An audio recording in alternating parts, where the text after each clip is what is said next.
Hello. You might remember last year I did a review of a Parkside disc sander. Well, I've been using it ever since, and it's been a great tool in the workshop, along with a belt sander that I've clamped to my workbench. But I thought it was about time that I upgraded, got something that was bench mounted and a little bit more professional. So in this video we're going to look at the Axminster Craft combined disc and belt sander. That's all coming up.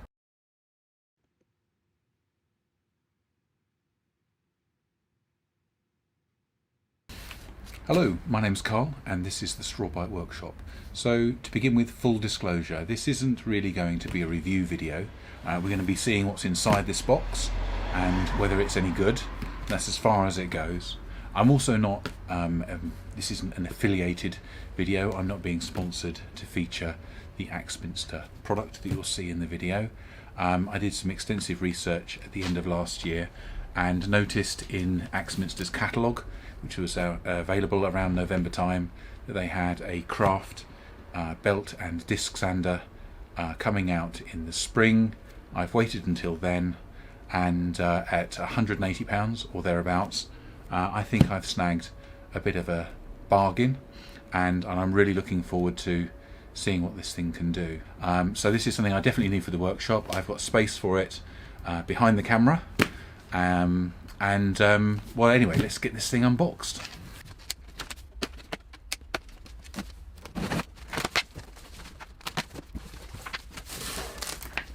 Okay, so the first thing out of the box is the instructions. There we have it. And what I really like about Axminster tools is their guarantee. So if anything should happen to this within 3 years, I guess if I register it a bit later today, then we should be sorted. Okay, so there we have it. The machine is pretty much in one piece. It has a sanding belts and discs already fitted. Mitre gauge, tables, dust ports,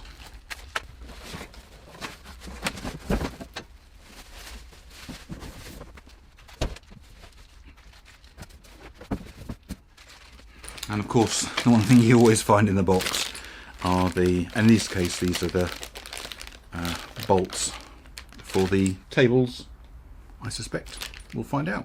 Okay, so for the spec hungry viewers amongst you, this is the Axminster Craft AC200BDS. It has a 200mm disc and a 100mm belt. I'll put the imperial measurements on the screen. This is a machine that packs a 550 watt motor, so it's very powerful compared to the small disc sander that I had previously. What I liked about it in terms of its specification was the disc size. The disc is something that I've used an awful lot, and a small disc is really only helpful with small pieces of work. This hopefully should be a lot more useful. Clearly in the long run I'd love a much bigger disc sander, but unfortunately I've got a very limited amount of space in the workshop, so that's going to have to wait until I'm in a much bigger space. But for now, let's get this thing together and I'll resume the review in a few minutes.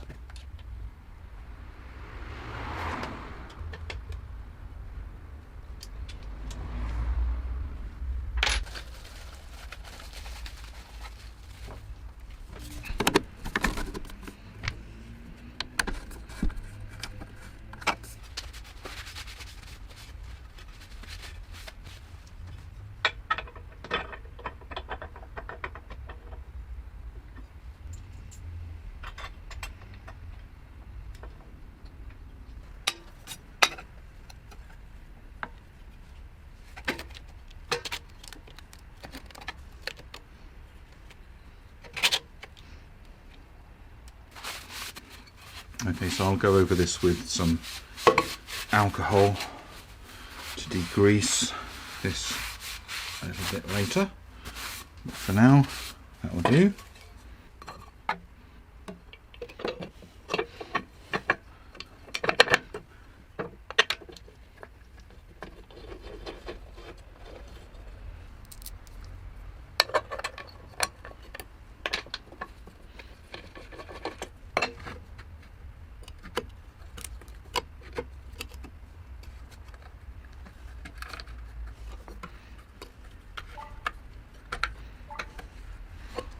Okay, so as far as ease of setup is concerned, I have to say this is pretty straightforward.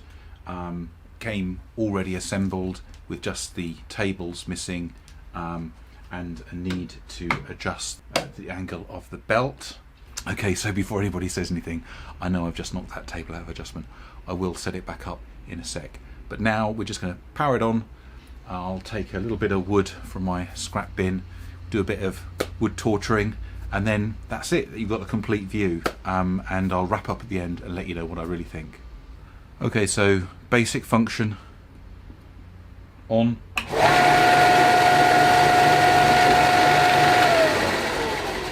And off.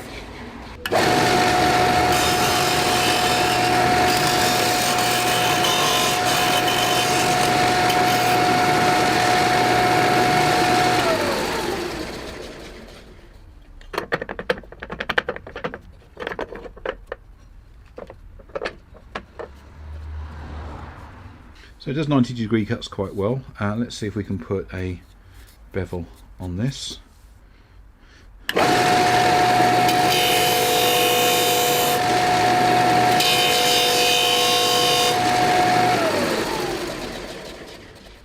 There we go.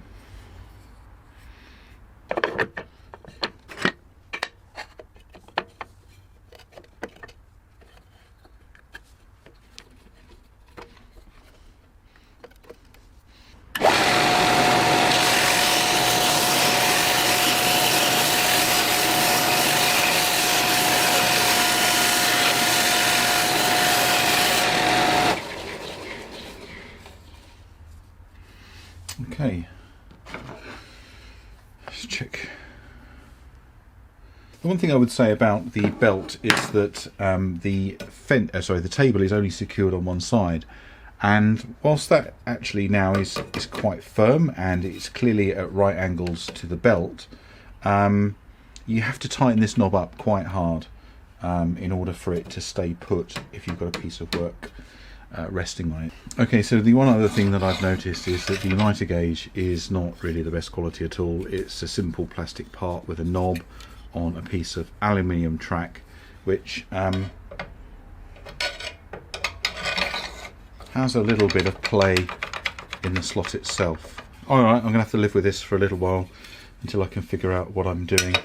Mitre gauges are very handy if what you want is very precise, angled, I was going to say cuts. It's not cuts at all, is it? You want to offer the workpiece into the belt at a precise angle. Right, so what do I think? Well, actually, I'm really quite happy with my purchase.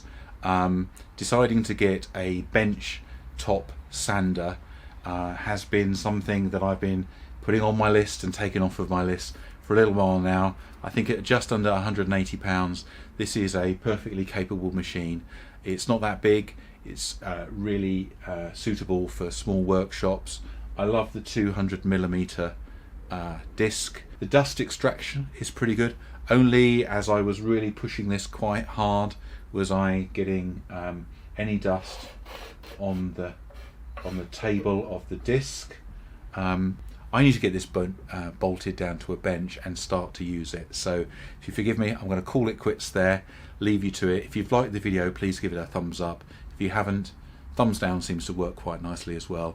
If you're not yet a subscriber to my channel, then I encourage you to do that and click on the bell icon so that you get notified of upcoming videos.